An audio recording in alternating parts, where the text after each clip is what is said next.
Today we're going to briefly go over one simple machine, the wheel and the axle. The wheel and the axle, categorized as a simple machine, and we want to talk about mechanical advantage of the wheel and axle.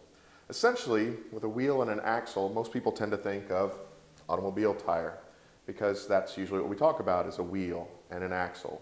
Two wheels attached by an axle. But what we want to think about to help illustrate the point of the mechanical advantage of the wheel and axle is something more along the lines of a steering wheel. Essentially, the steering is done by the central column. But if you had to grip that central column and turn it with your hand this way, it would be almost impossible. So by attaching a wheel to that central axle and moving the radius of that circle out, it takes much less force to turn the central axle and therefore to turn the car.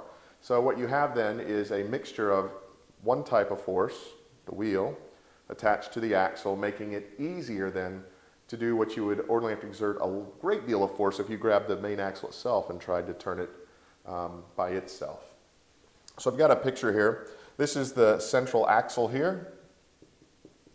This is the outer wheel of the steering wheel, if you will. If we had to grab the central column and turn it, it would be almost impossible for us to get enough force. But you move the wheel out, attach to the axle, and you apply force out here, and it becomes much easier to turn here. So force here translates here to greater force. So the mechanical advantage increases with the radius. So I've got an example up here. If we've got a radius of 12 versus a radius of 10, with our axiom over here, the mechanical advantage increases with the radius. Bigger radius, 12, means greater mechanical advantage. What we mean by that is if the same amount of force was applied to the outer wheel at 10 inches and the same amount of force applied to the wheel at 12 inches, you would get a much greater advantage at the 12-inch radius than at the 10, assuming the same amount of force is applied.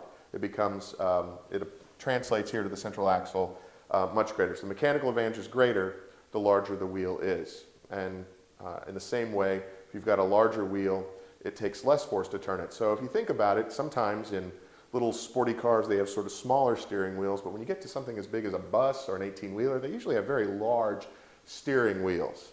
And this is just an application of this simple machine, the wheel and the axle, the mechanical advantage increasing as the radius also increases.